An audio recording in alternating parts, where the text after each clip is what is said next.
Здравейте! Едно кратко клипче ще направим, за да сравним и да видите разликите между китайски амортисьор, така наречените aftermarket, полуамерикански, полунемски и всякакви такива псевдомарки, спрямо оригинален CTF амортисьор. Това са предни амортисьори от Audi A8 D3 2007 година. Машината така дойде при нас, рециклирани са някога възглавниците, като разбира се при рециклажа са отрязали кабелите, нали, да знаете, не е правилно при нас винаги се разглобява буксата и кабелите се вадят, след което се събират. Китайски амортисьор чука ужасно, работи ужасно и колата се държи на пътя ужасно. За разлика от ADS амортисьорите на Mercedes, при които лесно може да се види на пръв поглед дали е китайски или е оригинален, тук изглеждат доста подобни, доста еднакви. И собственика също не знаеше, че има китайски амортисьор на колата си.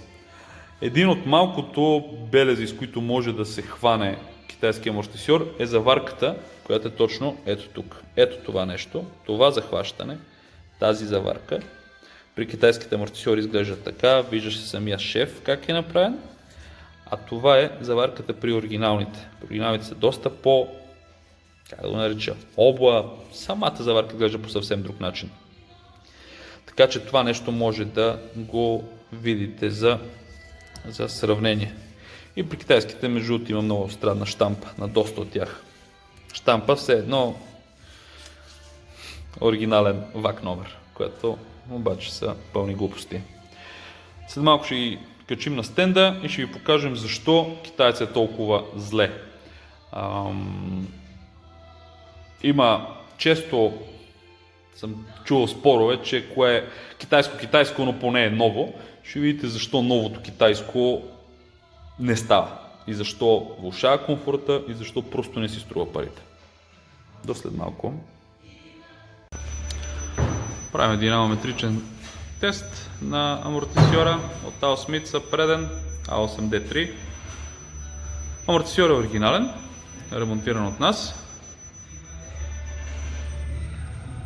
Целта на това видео е да се съпостави работата и графиката с тези на китайският амортисьор, който ни попадна, за да се види защо няма смисъл от китайски реплики. Иначе графика на такъв амортисьор сме показвали в предни видеа.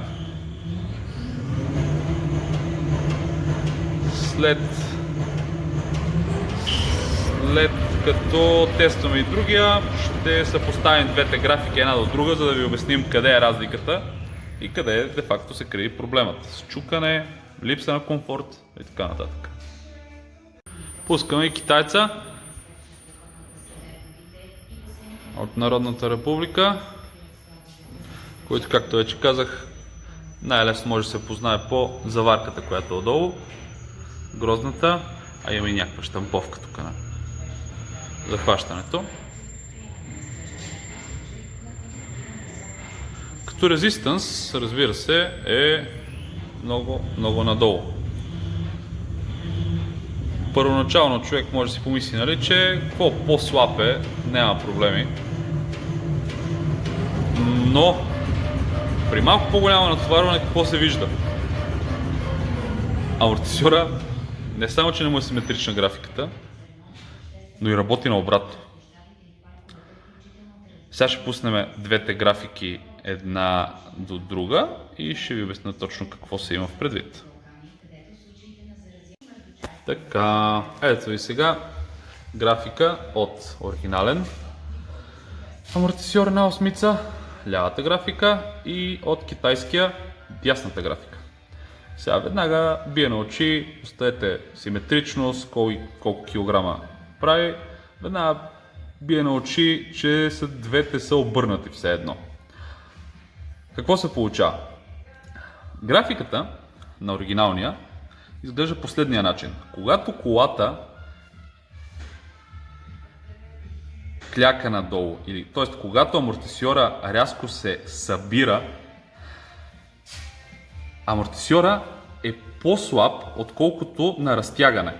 Защо? Защото по време на събиране цялата тежест на автомобила, освен че събира амортисьора, той събира и възглавницата. Възглавницата играе роля на пружина. То всъщност се нарича въздушна пружина, air spring. Така, заради което амортисьора е така калибриран, че когато се събира, част от енергията се поема от възглавницата, тип пружина, и останалата част от амортисьора, който е осезаемо по-мек, отколкото при разтягане. Така се постига достатъчен комфорт. Когато обаче колата или купето отскача нагоре или амортисьора се разтяга, разпъва, тогава не стига, че колата има инерция да подскача, но и възглавницата е един вид все едно, или така наречената въздушна пружина, я отхвърля нагоре. Затова, когато се разтяга амортисьора, той трябва да е осезаемо по-твърд и да абсорбира осезаемо повече енергия, за да не подскача автомобила. Това е ако някой от вас някога е карал кола с изпуснали амортисьори, т.е. да е само на пружина, и като се мине през легнал полицай, тя колата просто след легнали полицай изхвърква нагоре и подскача. Така че почти всички амортисьори са направени така. При стягане, при сгъване са осезаемо по-слаби, защото част от енергията се абсорбира от възглавницата или пружината, зависи дали е на пружина или на възглавница, а при разтягане е доста по-твърд, за да не отскача копето нагоре. При китайца е точно обратното. Тоест какво имаме? При събиране на амортисьора е много твърд, т.е. възглавницата твърда, амортисьора също твърд, което от към комфорт е трагедия. И след това, когато вече трябва да се разтяга амортисьора и колата да се изправи отново, в смисъл на движение нагоре, не към земята, а нагоре, тогава пък изхвърква възглавницата, избутва, катапултира копето нагоре, амортисьора по никакъв начин не я държи и се получава едно много неприятно подскачане.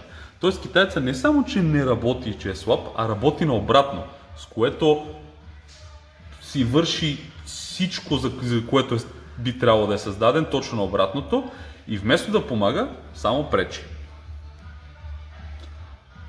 И тъй, както казват повечето ютубъри вече, посетете, абонирайте се за нашия канал, дрън и така нататък.